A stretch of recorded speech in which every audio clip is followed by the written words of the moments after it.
It's the Rangers Journal night.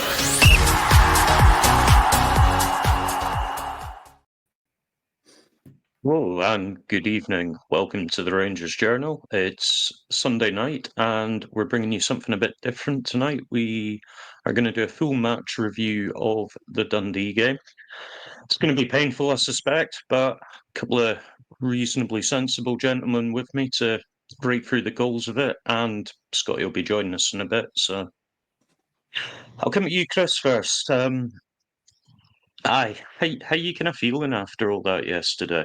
I think there was a bit of anticipation before, and then for someone Yeah, like me, it'd be a different story after. absolutely, Dave. And I think the feeling is apathy. I think is the feeling at the moment. You want to walk away from that performance with anger, but I think the anger is passed so quickly already, especially after last Saturday. And then when you look at what happened yesterday, it's just apathy. You don't have the words for it, and you could understand if they put a performance in and they tried and it just wasn't working. But I don't think we've seen a performance until the 85th minute, and at that point, all tactics were out the window. So yeah, it's the feeling wasn't great. Coming home last night after the game, and still even now, just looking back on it and looking at what happened, it's not been a great couple of weeks for Rangers when it comes to the start of the league. Absolutely, mate. And I think apathy is very much kind of the word at the minute from what I've seen kind of around social media, speaking to other Rangers fans. It's just a general feel of apathy. I know obviously Martin's come in, it's all new to him, he's trying to get his ways across, and we'll delve into that a bit as we go through the pod. But I think what can be forgotten sometimes is we've seen this film multiple times in the last few years, and I think for a lot of fans, it's oh Christ, here we go again. I'll come to yourself, Billy. How were you feeling after that? Was it much the same as Chris, or did you have any different thoughts? I mean, I was pretty deflated given how the game ended, because it looked like, one of those pivotal moments where we did actually show a bit of bottle and spine to come back, from with a man down and a goal down, and it looked like we'd won it in injury time. But Cyril Dessers was offside. Who saw that coming? So deflated afterwards, but I think I've been trying to think about, because I think we are all feeling quite similar. Like, we've seen this movie before, and it kind of occurred to me today that I think there's a danger that we are kind of transferring the experience of the last 18 months onto what is effectively a new project. So, yeah, we have seen Philippe Clement and Michael Beale teams look like they lost the plot and didn't look like we were going anywhere or could win anything. This is different. I'm not saying Russell Martin's going to be a success. I wasn't really very keen on him coming in, but if he's going to be a success, it's too early to say. But I think when we see performances like yesterday, and we're kind of, as the three of us kind of test here, pulling our hair out, it's not the same thing. This is a new regime. It's a new data-driven way of recruiting. It's a new data-driven way of recruiting the manager, so it seems. We're bedding in new players. We're 3 weeks away from the end of a window that's probably still going to change the squad, and we are building something. This isn't like giving Philippe Clement a team that wasn't good enough to win the league, and when he almost wins the league, then actually ripping the guts out of that and giving him an even worse squad. This is building towards something. I'm not saying it's going to be a success, but I think we need to differentiate between what we've seen, and it's difficult because it is what we've seen for 18 months. But I think we need to kind of try and stay positive, because this is something that can get better. The squad Philippe Clement had, I don't think you could have won much with. This, I think we need to hold our nerve a wee bit and try and focus on the positive shoots we're seeing in Europe. But it's difficult after games like yesterday. It's tough. I think the main thing I disagree with you there, Billy, is I don't think any of the three of us is pulling out much hair, but other than that, I think you're pretty much bang on, mate. Thanks for everyone that is tuning in, seeing what's in the comments. Please do keep it coming.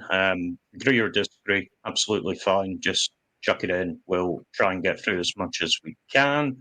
Just a quick word to the sponsors of To The Match I Go. So you can find them on Facebook or online. All your Rangers memorabilia, and they also do some custom stuff as well on request. give them a look. If you are taking anything from them, then enter the code Journal10 at checkout and you'll get a 10% discount. If you do like what you hear tonight, please do like and subscribe to the channel.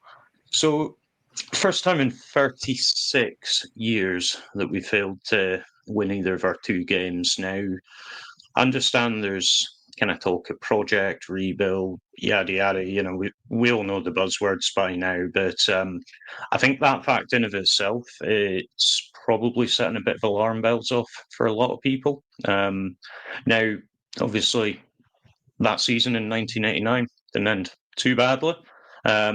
Nice wee run came out the back of that, but very different time now. Obviously, the rivals are in a reasonably good position from their side of things. So they are very much the kind of benchmark that we need to attack. And I don't think many of the fans have got much patience for that. Chris, do you think that, you know, obviously Martin's come in, a lot of people weren't up for it, in fairness. Some were, some kind of had him pegged as the guy to beat the low block. Again, we'll come to that in a bit. Do you think it's reasonable for us to expect that level of success, or not? Not success, not as in winning trophies, but certainly winning games, given the budget disparity, the kind of draw that Rangers have compared to like some Motherwell or a Dundee. Do you think it's actually a reasonable expectation, or are you in the kind of we have to give this time camp? To be honest, Dave, I'm probably in a bit of both camps, if I'm being honest at the moment. I think, look, it's Rangers Football Club. There's an expectation there that we win every game. That's always been the expectation. That expectation will never go away.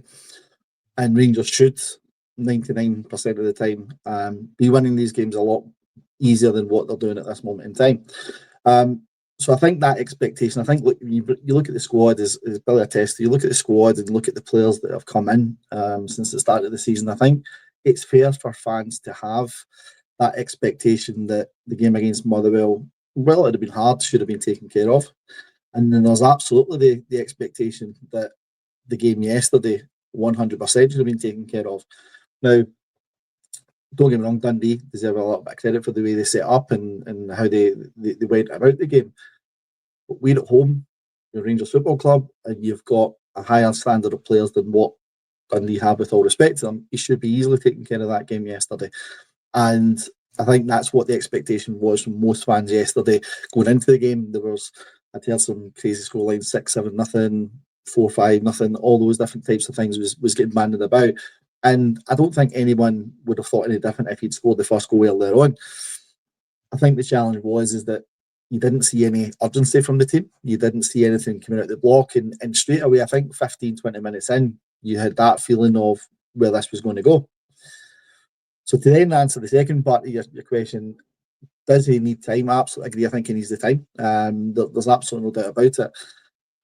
But the challenge we've got here, and I come back to the point I made earlier, is about the apathy. When Rangers draw or lose a game, you'll hear the fans, and you heard them last Saturday at Motherwell and the reaction that the team got. That never happened yesterday, not to that same extent. And I think when that starts happening, when you start getting the fans in the situation where they're not given the reaction you would expect, you're starting to lose that crowd already. And I know we can see in the comments people talking about how many games he's got to save himself in terms of Martin here. I think the fans are not going to give him a lot of time on this. They really are not. And I think that's going to be the challenge for Russell Martin, is how does he keep the fans on side whilst putting in good European performances, which he has done. But the league's the bread and butter, and we need to, that's the one that need to win on. And right now, we're behind on rivals, and that's not acceptable for Rangers, especially 2 games in. So I'll be honest, Dave, I genuinely don't see him getting a lot of time from the Rangers fans. The board, I think, will be different. I think they will give him the time that he needs. But from a Rangers fans' point of view, I don't think it will be the same time. And I think that's where the challenge is going to come, is when you lose the Rangers fans, then you're not on a winner after that. We all know how quickly the environment can become very, very toxic within Ibrox if, you know, things continue in this vein. Yeah. Billy, what would you say is a reasonable kind of time to allow Martin to get his ideas over at the players? And it's maybe setting you up a wee bit here, but if you think back to last year, we had Clement, and it was, you'd see this best team by November. Now, obviously, that didn't particularly work out. Do you think it's fair to put a kind of target on that? When should we expect to see Martin's style click in? Well, in all fairness to Clement, he didn't say which November, so technically he might still win the ballpark. And you're talking about things turning toxic at Ibrox. I think Andrew might be talking about me going happy clapping nonsense from this guy because I'm the only one without my name up. I don't think I'm happy clapping in saying I didn't want Russell Martin as the choice for manager. All the choices were flawed, but I'd have gone for Steven Gerrard. But having brought him in with a new squad and new players and a new system, every single, I mean, we had quite a few, I think we had Pete Selby and a few people on from like Southampton podcasts on here. Everyone you spoke to at Russell Martin's previous club says the same things. The football will eventually be really nice, but it will take a while to bed in. It will take months. And this is where your question's valid, but I don't think there's a metric you can put on it. I think what he needs to do is he needs to make progress in Europe, which he's doing, and give us hope in the league. So I think, rather than saying he needs to have the team playing this way or that way by November or by December, I think what we need to feel is that we're seeing a style of play and the gap with Celtic is something we could eat into. The danger is when you're only 2 games in and you're giving them 4 points and we're potentially looking to postpone the St Mirren game because of the chance of going through in Europe. We could be going to the Chamber of Secrets with the danger of going 10 points behind. And that is going to put pressure on. So I don't think there's a definitive by the 1st of November we need to see Brazil 1970 style football.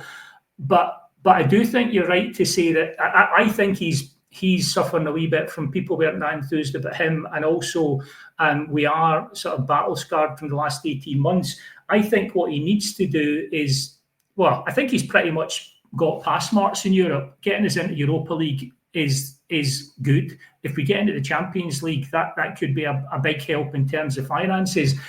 I think what he needs to do very soon is have the team starting to rack up points so that the gap doesn't grow any bigger to Celtic. Maybe they drop points. Hopefully we go into the Old Firm game with a chance to narrow the gap. And I think that's going to be the thing, because even if the 49ers are determined, and Andrew Kavanagh and Parag Marat seem like very determined guys, even if they're determined he's going to go through the season come hell or high water, he's going to be very damaged in the Rangers fans' eyes if he doesn't put in a decent challenge this season. So I understand why we're dropping points early on, understand why the system's not gelling. But to answer your question, I think if he can keep us within striking distance of Celtic by Christmas, and then you're hoping to see this football make a difference, like week in, week out. Whether or not he does that at the moment, because the pressure's on psychologically. When we go out now, teams can actually turn the screw on us by saying, let's just keep this 0-0 for half an hour. They'll start sweating. And one of the things I'd spoken about in another pod is I don't think we've got enough experienced players to deal with this at the moment. I think the leadership group is thin. I think we've got lots of young, talented players, but they need support. Your Antman and your Gassam need more senior players in to help them through in like games like yesterday. So I would say like a live title challenge by Christmas, and that could be 4, 5, 6 points behind Celtic. But if you've got a couple of games and we're an improving side, then at least you've got hope. And I think what you alluded to there, Dave, is like it's the hope that gets you one way or another. So yeah, as long as we're within striking distance, I would say give them a chance to improve. Happy clapping over. Aye, happy clapping. It does set us up quite nicely, actually, your response there for my last question before we move on to the next bit. So, Chris, I'll come to you on it. What's with the disparity between Europe and domestic football? Is it, and I mean, I know we talked about this beforehand, obviously, the viewers didn't get a chance to hear that. Is it, in your eyes, mentality that, Europe's a big game, whereas playing Dundee with the greatest respect, some players might see it not a big game. Is it that the tactics aren't transferable? What do you think is the cause of that disparity? Because it's multiple managers, different players, same Yeah. old issue. Absolutely, David. I think it's a bit of both. Again, I think the mentality's there. I think anyone who's listened to Billy Dodds over the last few weeks will hear exactly what his thoughts are on it, and it was mentality for him. I think there is a mentality issue there in terms of the players just can't get up for these type of games, and we've seen that last season. We're now seeing it seeping in this season. I think Martin touched on it last week in his post-match interview. When you look at the European games we've looked at a totally different team. We've set up the same way essentially, but we look at a totally different team. The interesting thing for me though, Dave, was you look at what Martin said last week, and he's talked about how there was going to be changes in the team, and you wouldn't normally see the same team happen every week. Is what he fairly touched on, without exactly saying that. And then you came into the game yesterday, and he said in his post-match he should have changed it up. I think he absolutely should have changed it up. I don't think Rothwell should have started yesterday. I think Raskin, when he came on, when you've seen what Raskin gave to the side in the last 20 minutes, I think he has to be a number one starter in that position, in that number 6 role. In trying to get over the way that Rangers are going to play into the Scottish game, it's a really tough one, because if the teams come to Ibrox and sit in like Dundee done yesterday, as Billy said, 20-25 minutes in, you know where that story is going to go. That's not going to be an ever-changing story. I was looking at some of the stats before we came in here. Suter and Giga made together nearly 250 passes between them last night on that game. And you look at Diamonde and Cameron, and they made under 50 passes between them in the game. For me, that's passing for passing's sake at the back. There's no drive, there's no movement. It's the mentality of thinking they're just going to keep passing and something will come. It's not. There's not enough drive within that team at the moment, and it comes down to kind of get themselves up for the smaller games. Yes, we can see they can do it in Europe, and we'll manage to do that, but they're not doing it in the league. And as I said, the league's the bread and butter. Something has to change at Ibrox in terms of getting that in, whether it comes from Martin himself and his coaching team, or whether it comes from, as you said, the more experienced players. And I think, to be fair to Rothwell, I'm probably giving him a disservice. He is probably one of the most experienced players in there, and he's the type of player you would want. But we probably need a wee bit more around that, and I just don't think we've got enough of that. And I think once you get that wee bit more experience, that's when I think you'll start to see that mentality changing. But until that experience comes in, I don't think we're going to see that mentality change, and that's a real worry. And it's got to be a worry for Martin going forward, I think. Just before we move on from that, Chris, I was going to save this one until later, but I'll just pop it up now. So this is the pass maps from the Dundee game and the top combinations. So just to reinforce what you're saying there, obviously the top combination is the 2 centre-backs, and it's centre-back to full-back on the left, centre-back to full-back on the right. There's a very similar pattern here. It's almost like a little triangle between the back 4 and Rothwell. And pretty much all our major passing routes were from that. When you kind of move forward a bit, those numbers drop ridiculously.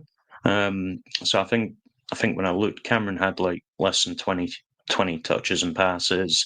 Same for Diamande on the other side of midfield. So I just wanted to kind of flash that up, because I thought it was a really good point about how we're just knocking it around the back. We're not actually trying to show any invention, any drive to, if it comes to Rothwell, from my mind, he should be looking to turn and immediately play it forward to a Cameron or a Dio, or spread it a bit wider to a Kasama or Antman. But what he shouldn't be doing is just constantly bouncing it back to the centre-backs. So I just wanted to share that. Scotty, welcome to the pod, mate. How you doing? Aye, not bad at all, Dave. Can you hear me okay? Yeah, got you now, mate. Aye, not bad at all, mate. Not bad at all. Sorry for my lateness, it was unavoidable. Oh, no, pleasure to have you here, mate. Okay, so let's move on. I've got a video for you guys, so you get to watch this. It's only a minute or so. It's one that I put up on the socials earlier, and it's generated a lot of discussion. So it's the Dundee goal. What I want you to pay attention to here is the way that we set up for defending this. So let me just pop it up. So I'm just going to pause it there, and since you've not had a chance to speak, Scotty, I'll come to you on this one. What is that, right? I know that's not much of a question, but just looking here, this goal for a start feels like something that we've seen 100 times. You can see the free circle with the red bases, right? In theory, they should be marking the Dundee players. They're not. Then we've got these guys that are doing the zonal marking. Actually, when I play it on, you'll see they do nothing. Why is it across multiple managers we're losing the same old goal? And I'll just play it on for you to see. Whilst that's playing, just a quick welcome to the channel, Chaz. Thanks very much for signing up to be a member. Appreciate it as always. I'm just going to pull it down now. You've seen that. Scotty, why can't we fix this? It's a $1 million question, really, isn't it? It's, I'd say if you're not, we need to mute in between because we're getting comments that we've got feedback. If you're not talking, just stick your mic on mute for us. So it's eat, sleep, lose a goal, repeat. To be honest with you, when it comes to set pieces, it's the same crap we heard last season. Come on, I'll have set pieces, I'll fix it. Didn't get fixed. The only one that really fixed it was Ferguson. To be honest with you, we looked a bit maybe a threat under Fergie. It's the one thing he did improve. It's 2 games into the season. We need to give us time. I think like that goal, there's so many things wrong with it. There's obviously trying to hold a high line. Dessers is the one that plays the ball inside. He's the one that's marking. He's the only player marking in that whole line. Like at the beginning of the line, just behind the ball, he looks as if he's marking a player. Then there's a row of players, 5-6 players that aren't marking anybody, and then there's a crowd of them at the back that are unmarked. That's obviously where the ball gets played to. And when that ball gets played, that's where Dessers is. Dessers is playing all of them boys on side. So in the first, I think it gets knocked on, didn't it? When the first header comes in, Butland, you highlighted him on his line as well. Doesn't move his feet quick enough. That's a bit like, how do I put it? That's a bit overly critical, I would say, Dave, if I'm being honest with you. I think that's petty, criticising Butland. I should have moved his feet quicker, it could have been in a different position, but what's the chances of getting looked fair when you've got how many players in front of you? X amount. I'm going to stop talking just now, Dave, because I'm getting some comments about my sound, so I'm going to try and fix that just now.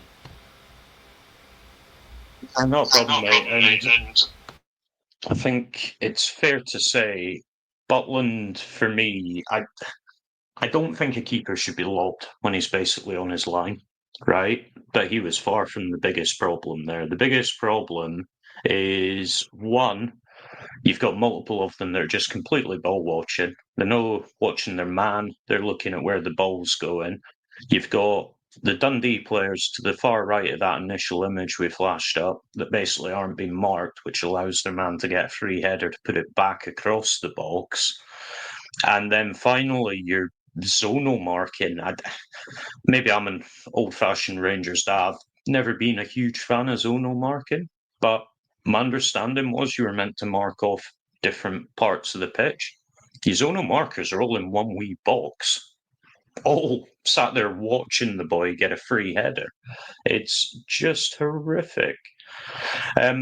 Just before we move on then, just thanks again, Chaz. Massively appreciated. Really is. Anyone that takes the time to sign up and especially give a donation, we more than appreciate it. So thank you for that. Just last thing on that then, and I'll come to you on this one, Bobby. It's a goal that we've seen an awful lot of times from Rangers, and there's actually an element of me now that thinks opposition teams must practice this before they come and play us. It's not the first time they've done it. It's the sort of thing that they know they're going to get a free kick or a corner at some point. It gives them the perfect opportunity just to, sling a ball in and hope that they can get that initial contact, put it back across and pick up the scraps in the middle. So what do you think? Do you think that should be a priority to work on, or do you think it's something that we should maybe almost just accept? That, almost the philosophy, as long as we score more, it doesn't matter? Or do you think we should really tighten down on that and try and stifle the oppositions? Well, it'll be interesting to see what Russell Martin's take on it is. I know that Rangers managers ad infinitum have talked about the difficulty of getting quality training time when you're playing, on a Tuesday or a Saturday and you're 2 games a week. So I understand they have limited time, but it's funny you brought that up, Dave, because I was thinking this today. I was like, if you are an opposition team, of course you're going to target set pieces because they have been an Achilles heel for a number of seasons. You're not going to create an awful lot in open play against Rangers. So I guarantee you, these teams are spending extra hours every week working on their set pieces. Problem we've got is we're in Europe, so we have less time. But I would, if you encourage teams to get goals a certain way against you, they're going to keep doing it until they stop getting goals against you that way. So I would be expecting special focus to be on defending set pieces, because it has to undermine the confidence of the whole team. If you know that every time you have a set piece against you, it's like you're on your nerves and you might be a goal down and then suddenly you're playing catch up. That really does. I think that spreads through the whole team. So I would like to see us, putting in extra time defending set pieces, actually focusing on that through the week. The question though is, like, do we have the time to do it? Two quick tangents. One, it was like Scotty mentioned about Phil Clement taking the set pieces. I could never understand why he owned up to that, because we were so rotten under him that the fact that he kept claiming that as his specialism was like, I couldn't get it. And the one other thing, this is a wee bit of a sidebar, and goes into sort of VAR territory. This is going to sound like a wee bit sort of tin hat time, but does anyone explain to me why last season and this season, when there's really marginal offside calls, the lines are drawn with a picture before the guys kick the ball? Because last season there was a narrow offside, and me and my brother started watching that going, aye, but like, what happens once he actually makes contact with the ball? Because when you look at the Dundee, the guy who gets the first header in, he is almost, maybe even is offside. But what we get shown in the replay, which I watched earlier on again, what we get shown is the setup before the Dundee player has actually made contact with the ball. And I know that sounds a bit tinfoil hat, but we have seen VAR not being applied. We have seen the rules of VAR not being applied consistently over the last season. So when I see stuff like that, there is a bit of me going, just run that on a bit and let me see where the Dundee player's shoulder is when he makes contact with the ball. And then, then I'll stop complaining about it. But anyway, I'll let tin hat now off. It's fair enough. And I have seen a few comments about the refereeing, predominantly from opposition fans on social media. So I guess just to address that then, Chris, the penalty and the sending off. So for you, were they both correct? Do you think maybe they're both weak, but if you give him one, you've got to give the other? What was your general thoughts on those decisions? Let's start with the sending off, first of all. I think the sending off, look, if that's the other way around, you're screaming for it every day of the week, aren't you? And he's been caught on the wrong side. It's been a good ball played through, to be fair, to the Dundee player. And I would have just liked to have seen Giga run on a little bit and see if he could have actually got in front of the guy or at least put a tackle in. And if you're going to take the guy out, take him out with at least trying to attempt to get the ball. Don't just let him go straight away. So I think that was a bit disappointing from that perspective. I think there was one later in the game Whereas a 2-on-1, Racing's come back and took the ball away in a very similar position as well. I'd have liked to see Jiga try to do that a little bit, but for that one, would we say the referee's made a mistake? I don't think he has, and I think VAR's pretty quickly looked at that, and I think looking back on it again today, I was at the game yesterday, so you don't see many replays in the game, but looking back on it and highlights wise, yeah, it looked a clear red, so I wouldn't have been any concerns. The penalty, first viewing for me is a penalty all day long. I've looked back on it a couple of times. I can see where people are questioning some of it, but it's a clear penalty, Dave. You can see as soon as he runs into the box, there's a pull on the shirt. Has he been down a bit theoretically? Maybe. And again, if that's the other way around, you're probably questioning that of the player if you're playing against that. But there's a clear tug on him. It's a penalty all day long. To talk about what we're talking about with VAR, my issue with VAR is how quickly things are not given for us as a team. I think is the thing, compared to how in depth we go when it's looking for things that have been given to us. That's my concern with it, and I think we've seen that in previous games. We've seen it yesterday, we've seen it in previous games. That's always where my concern comes in. Is it just seems to be that the decisions that are for us is made too quickly, and there's not enough in depth looking into it. I was a bit disappointed to hear some pundits last night say that Gassama had dived. Some people say that he's put himself into that position. He's got to be in that position. If he's not in that position, then he's never going to get pulled back in the first instance. So he's going to be there. But for me, the penalty's a penalty all day long. The red card all day long as well. I can't see anything in that. It's disappointing now, because if we do go to the situation with St Mirren and not playing in a few weeks, then Jigga's out the old firm, which is a shame. So I don't know what the situation is there, and that's maybe something we'll talk on another pod or another day. But we need to look at that, I think, and see. It's a shame, but it gives other people a chance, and maybe Fernandez coming in, or maybe depending if we got a new signing by that point in time. But just disappointing that he's going to miss out, because I've actually thought, well, he's not made great strides, Jigga. I think he's actually been okay, and he's been fairly one of the most steady players that we've had. Just disappointing yesterday we couldn't keep him on the park for the 90 minutes, because I think if we had kept him on the park for 90 minutes and we'd shown that urgency as we went on through the game, there's a very high chance we could have went there and sneaked it. But without that, when you're down to 10 men, it was difficult, and all tactics went out the window in that last 10 minutes, as we see. Yeah, and I think what made me chuckle is I saw the same comments. He's completely played for it, he's dived, and these were the same people that were saying it was really intelligent play for the Dundee forward to run across Jigga and be caught like that. So, it's one or the other, right? If you're going to say a light touch is enough by the letter of the law, fine. They're both legit. If you're going to say one isn't right because there was minimal contact, then that applies to both of them. I don't think you can have one or the other and reasonably justify it.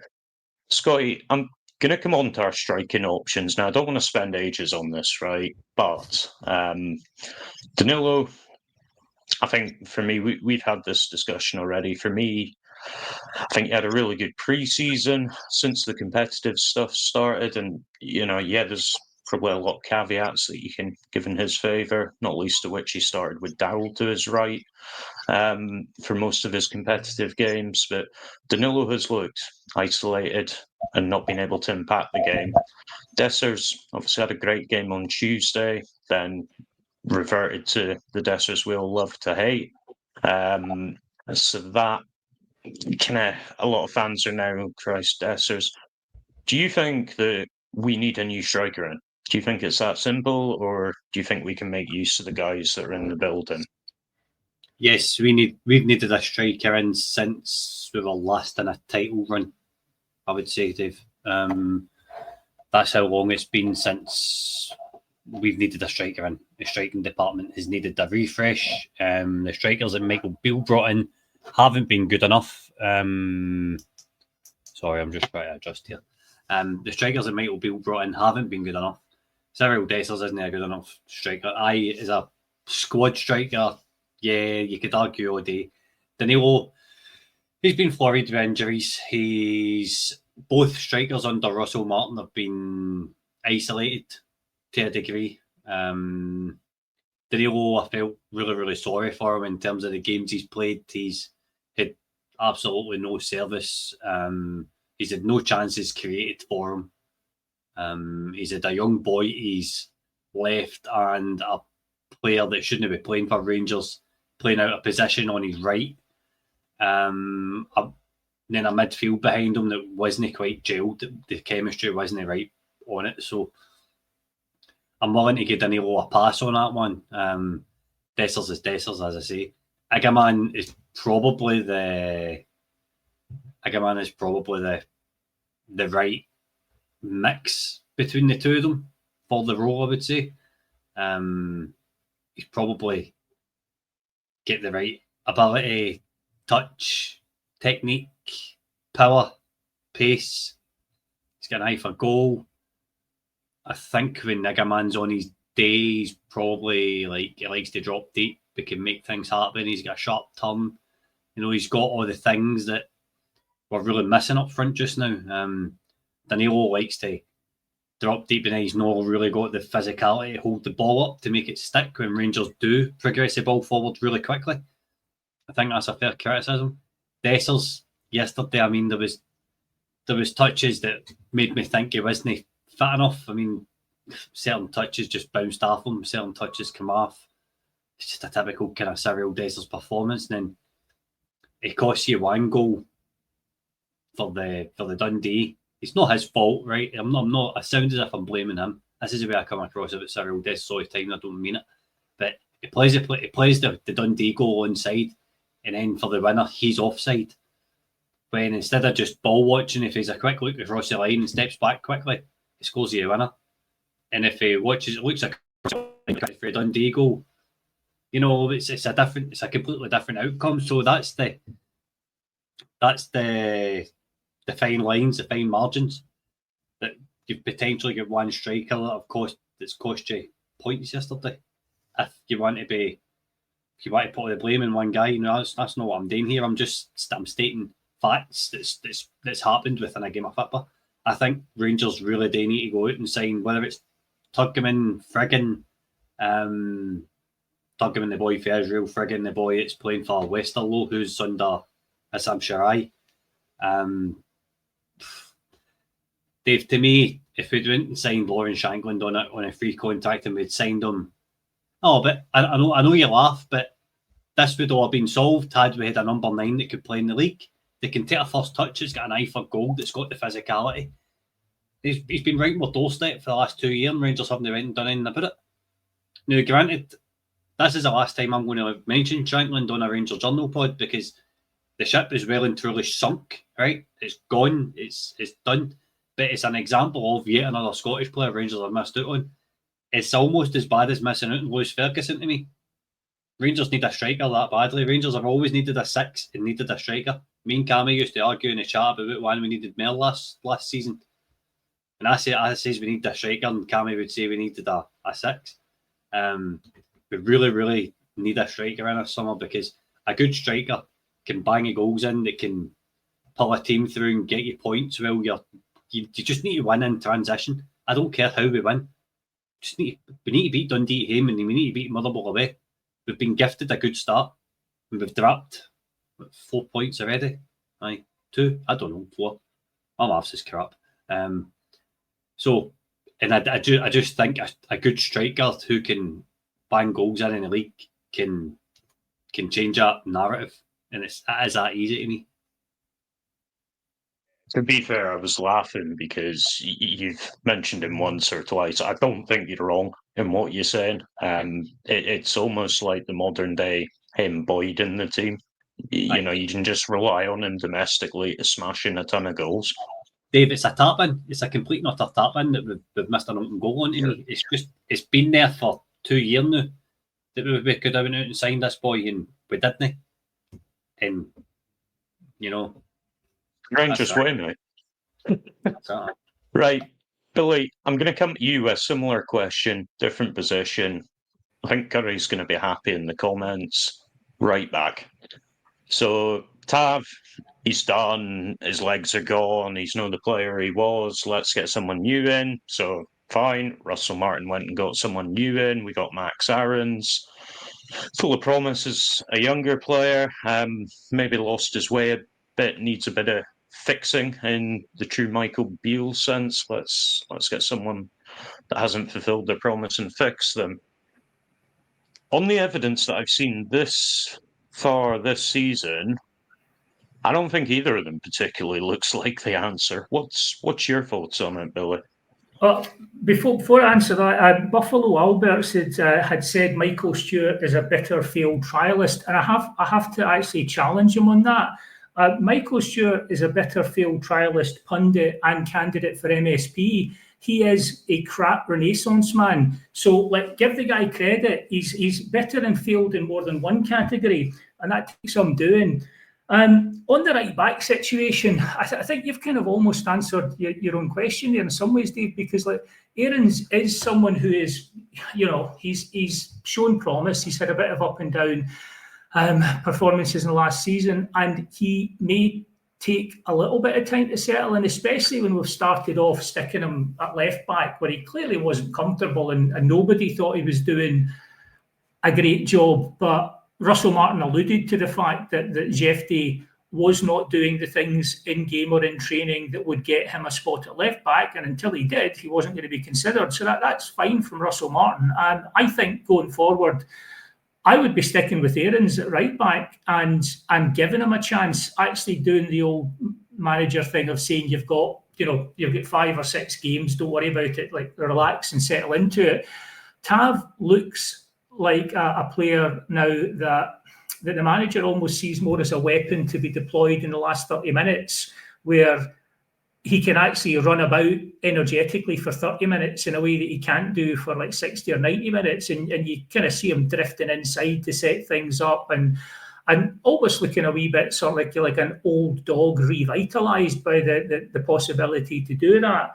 I just think with Aarons, it's too early. He played out that fantastic ball through for Antman in the game the other night. I mean, just that's one of those moments where, as Rangers fans, we're very quick to go one way or another on players. And if someone comes in and they look like a dud, it can take a long time to shift that. Equally, if a player gives us something to hold on to, then we are inclined to give them the benefit of the doubt. And I just thought that pass, I mean, literally from inside your own half, the weight on it, the positioning of it, as good as Ant-Man was in looking up and seeing Gassam and clipping the ball in, he could do that because he wasn't worrying about the pace of the ball. He wasn't worrying about the pass. It was perfect. And I think if he's got that in his locker, we've got to give him a chance. I mean, he's been brought in to play. Tavernier has not got the legs to play a league season and be effective. If Aarons isn't the answer, we better be looking for another backup because it's not Tav for a full season. But I would say I've seen enough to think that Aarons can grow into the role. But we need to play him there, and I suspect that's what Russell Martin's going to do. But for me, again, maybe I'm happy clapping, but I'm seeing reasons to be positive about Aarons. He's hardly got into the right back slot. Let him actually play in his position for a few weeks. It's his second game in the madhouse that is Scottish football, where it's different rules and different style, and it literally is different rules the way the referees look at it. So no, I'd be sticking with Aarons. And if we're having this conversation in a couple of months' time, yeah, that's a worry. But I don't think you can judge him coming into new club, new culture, a club where he's expected to win every week, a club where he's been filling in at left back, where he's taken over from the captain. I've seen enough flashes of promise to say I'd be sticking with him. Fair enough. I have to admit, for me, I think the jury's still very much out. I give him a bit of leeway for the fact that he was playing out of position for his first kind of few competitive games. Playing at left back, it was pretty damn obvious that wasn't his bag, but I think he needs to do more in the right back position, especially domestically for me. But as you say, time will tell. Chris, I'm going to come to you on the stats, and thanks to Doug as always for putting these together. If you look at these stats, we were very, very dominant, right? But we didn't do an awful lot with it. I think we all know that. And actually looking at some of the more in-depth scouts on the old Y Scout subscription that we've got, It's really weird because actually, if you look at all the different metrics, expected goals, shots, all the kind of things that you would be looking at for a team to do well, we're actually improving. And I think for me, that's a real example of where sometimes the stats don't tell you the whole situation. So, just as an example, shots, I think we took something like 7 more shots against Dundee than we did against Pilsen. 1 more on target, and yet completely different outcome, because I would suggest the quality of the chances that we were fashioning at the weekend were nowhere near as good as what we were fashioning against Pilsen. So does it kind of concern you that actually the stats are getting better, which is something this manager's really kind of focused in on? He is very much, I want intelligence. I want my players making the right passes, the right shots, all at the right time. And everything's getting better in the background, but actually we're turning in a performance like yesterday? Or do you think it's more of a kind of bump in the road? I think it's a real concern, Dave. I really do. I think stats are good for what they'll tell you and what you want to hear in a game. The stats could have been the best stats ever yesterday. The fact that Rangers didn't get 3 points and didn't win that game, the fans are not going to care about that at the end of the day. They are going to care about making sure that Rangers put a performance in and take the 3 points at the end of the day. I think, interesting yesterday, 20 shots on goal for Rangers, 5 shots on target. It's really poor. That's a poor return in that one. And I can't remember off the top of my head exactly when it was, but I think it was the second half before we made the goalkeeper make a save. I think it was the first save he's made in that one. That's not Rangers at home at Ibrox. That's not how we play. That's not how we should be playing. That's certainly not how we should be playing the first game of the season after a performance like Motherwell. And it's certainly not what Russell Martin's going to want Rangers to do. As much as the stats will be great, the stats are not going to keep this guy in a job. But what's going to keep this guy in a job, and he said it himself, is the 3 points, getting the results and making sure that Rangers are winning. I think, like yesterday, we were always going to have the lion's share of possession against Dundee. We knew how Dundee were going to set up. Like most teams, as we say, they're going to come to Ibrox and set up. They're going to sit in. They're going to put 10 men behind the ball. And Dundee did that for most of the first half, majority of the second half, other than the chances we've already spoken about they had. So those stats are going to come out really good for Rangers because they've got most of the possession. Accurate passes, you can see there. Accurate passes 657 to 169 for Dundee. So all of those stats are going to be head and shoulders above.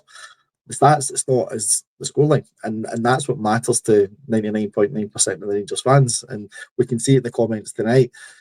The fans are annoyed. The fans are unhappy. The results are just not there. And it's something needs to happen quickly.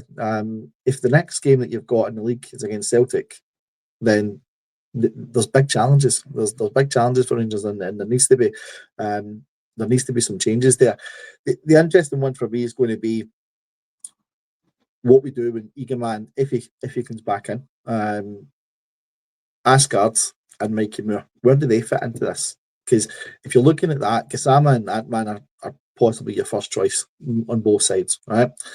Eagleman, does he get in ahead of Dessers? I think Scotty was saying yes. I think he does. I think he would be in there all day long. Where does Asgard and Mikey Moore fit in at this? And that'll be an interesting one. And I think based on where we've seen or what we've seen in the last couple of league games, I think we might see Eagleman and Asgard a lot quicker than what Russell Martin is probably hoping that we're going to see at the moment, because he needs them in there and needs something to drive this. My question is, where do they fit in, and do they fit into the tactics that Martin has got?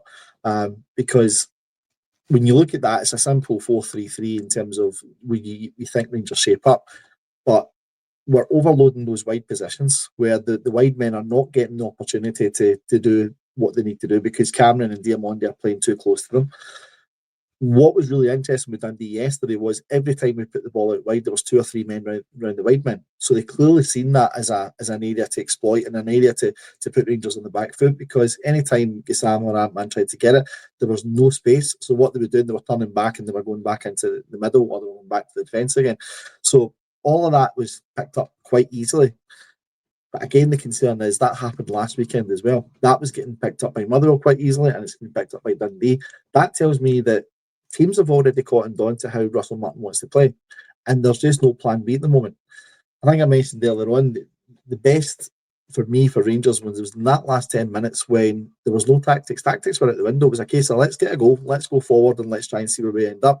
And that's what happened. And that's where the urgency came in. That's where the players started playing. We've seen it for Dessler's goal that was offside. And again, I'm with Scotty on this one. It should never have been offside in that situation. That's lazy from Dessler's in that situation. But if you look at the build up to it, the ball gets played through the lines. I think it was Gassama that played it in. Danilo's made the flick on. That's the first time through that game. I think maybe first or second time in the game we've actually played a ball through from the middle through. Otherwise, it's been going down the left or going down the right. First time we played the ball through, and it breaks the defence. If Dessler's is not as lazy as what he was yesterday in that situation, and look, I'm probably being unfair. I don't think he's fit enough at the moment. I think that's the challenge. I think if he's onside there, then you get that goal and we're going home happy. Okay, performance is not great, but you're still going home happy at the end of the day. But that was the first time we've seen that, and it took us to the 96, 97 minute for that to happen. It's unacceptable. And as much as those tactics will tell us that Rangers are getting better league game on league game, but those tactics can beat any team any day of the week. As far as I'm concerned, what's going to make Rangers better is 3 points and getting to the top of that table. And if we don't do that, the fans will not buy into anything that Rangers are doing at the moment. And the worry is that that's starting to turn quite quickly, Dave. Like we said at the start, I think half the problem there is a lot of fans never really wanted Martin in the first place. So they're going to be very, very unwilling to allow that kind of bedding in period without saying something. You know, ultimately it is on Martin to win those fans over. The only way he does it, like you say, getting the 3 points, getting the wins, getting through into the Champions League, actually making a title fight domestically. These are all things that, you know, he has to do very quickly. Just before we wrap up then, I just want to go around each year.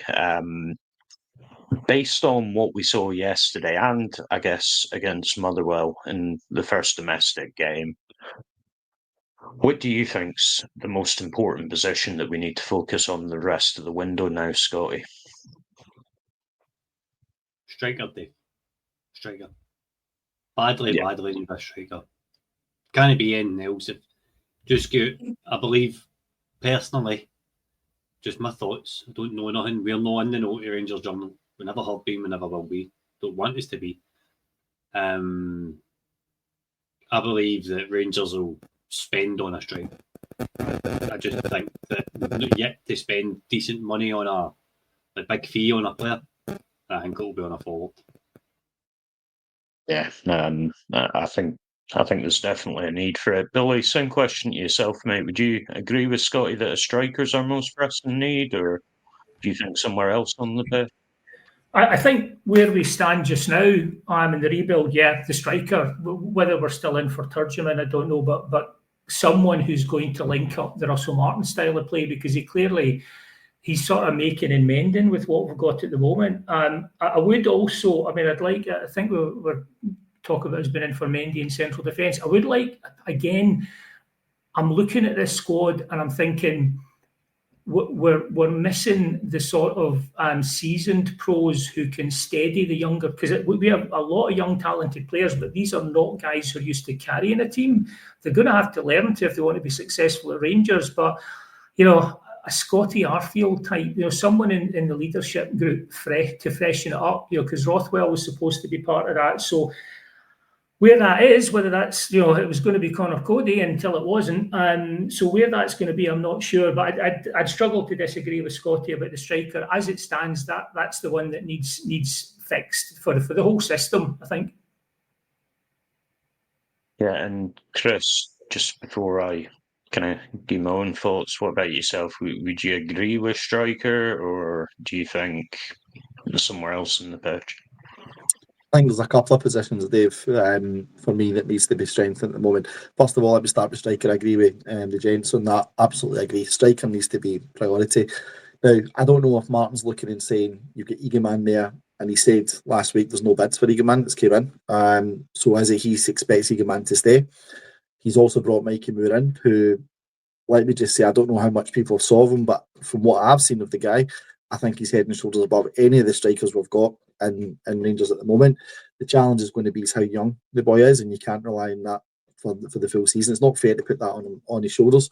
So I think there needs to be a striker. Somebody's got to come in there. But I think one or two things has to happen. We either qualify for the Champions League in order to get the money for that, or we need to sell big for someone to go out from a striker point of view.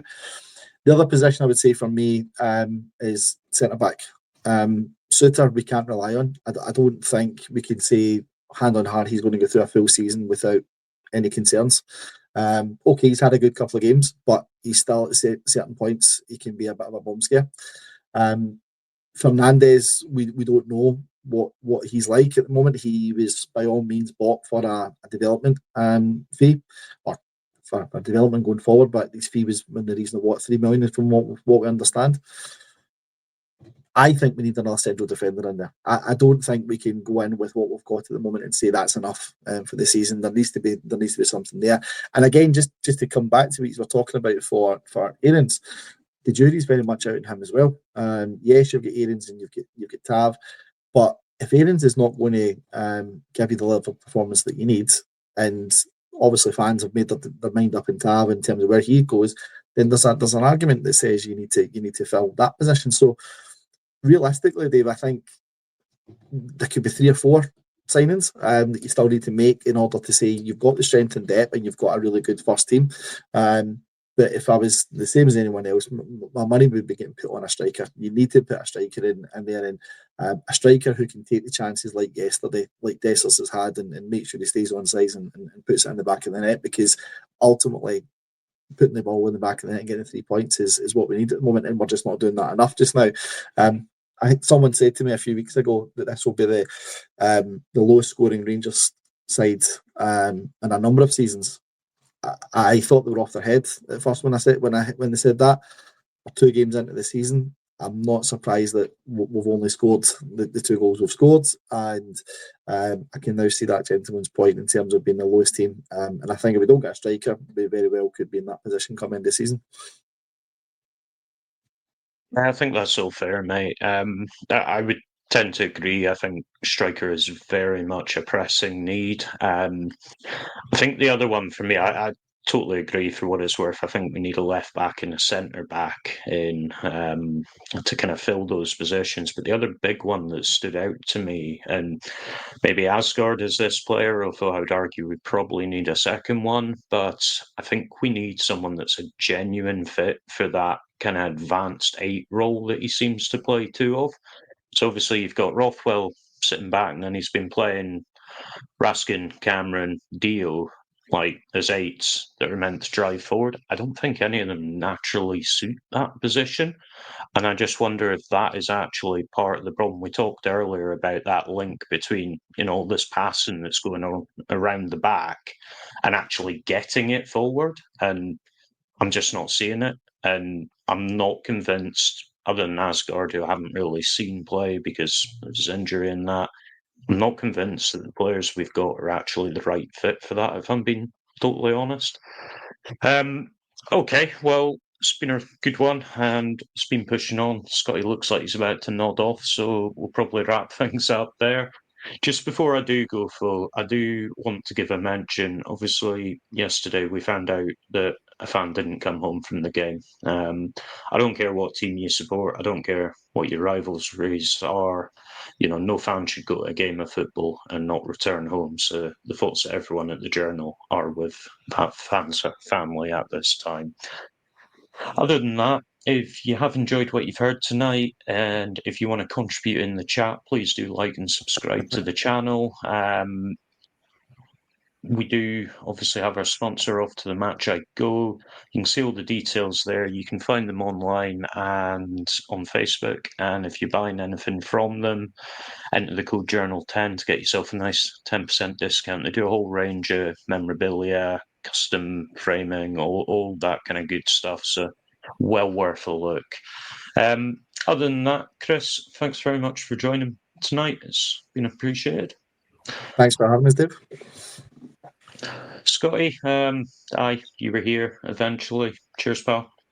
No, it was good having you, mate. Thanks for coming on. No, sorry, mate. It was just family running all that kind of stuff. It was, as I said, it was unavoidable. thanks for having me on. And I just kind of want to reiterate what you say about fans, family. It's a crying shame, and like you say, thoughts are with them at this very sad time. Chris, that was a good debut tonight. Thanks, Scotty. It was indeed. And Billy, last but certainly not least, how you doing, you happy clapper? Thanks for coming along. Happy clapping, but I'll throw this grenade in and then duck because we're about to throw up the kind of credits. But where's the finish button? booing our own players coming on, not for me. If you're booing Rangers players, you're in some sketchy company, so not for me. Bye. Right. Well, thanks everyone for listening, and remember, every night the Rangers Journal night.